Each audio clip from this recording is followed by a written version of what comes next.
Hello friends, நீங்கள் வீடியோவில் பார்க்குற இந்த பிரிண்டர் என்னன்னு தெரியுதா? இது காமனாக வர கெனான் 2900 பிரிண்டர் தான். பேப்பர் மாட்டிருக்குன்னு பேப்பரை கஸ்டமர் ரிமூவ் பண்ணியிருக்காங்க. ஆனால் டோனர் போட்டு பிரிண்ட்டு கொடுத்தா பிரிண்டர் வந்து இனிஷியலைஸே ஆக மாட்டேங்குது.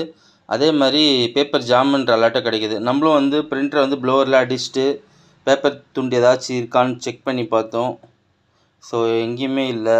ஒரு வேளை ஸ்கேனர் யூனிட் போயிருக்குமோன்னு சொல்லி ஸ்கேனர் யூனிட் மாற்றி பார்த்தோம். அப்பயும் வந்து பிரிண்டர் வந்து இனிஷியலைஸ் ஆகலை. சிஸ்டமில் போட்ட பேப்பர் ஜாமுன்னு கட்டுது. ஸோ வேறு என்ன பிரச்சனையாக இருக்குன்னு சொல்லிட்டு பிரிண்டரை ஃபுல்லாகவே கழட்டிட்டோம்.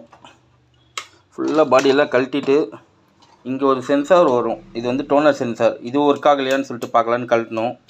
ஸோ இதுவும் பக்காவாக ஒர்க் ஆகுது. அப்போ பேப்பர் எங்கே தான் இருக்குதுன்னு பார்த்தீங்கன்னா இங்கே இருக்குது பாருங்கள், தெரியுதுங்களா? ஸோ இந்த ஏரியாவில் இருக்குது. இந்த சென்சார், அதாவது பிக்கப் ரோலருக்கு பின்னாடி போய் அந்த பேப்பர் ஒழிஞ்சிட்ருக்கிறதுனால நமக்கு பிரிண்டரு ஒர்க் ஆகலை. ஸோ இந்த ப்ராப்ளம் யாருன்னா பார்த்தீங்கன்னா பின்னாடி டோரை கழட்டிட்டு இதை முதல்ல ஒரு வாட்டி ஓப்பன் பண்ணி பார்த்துருங்க.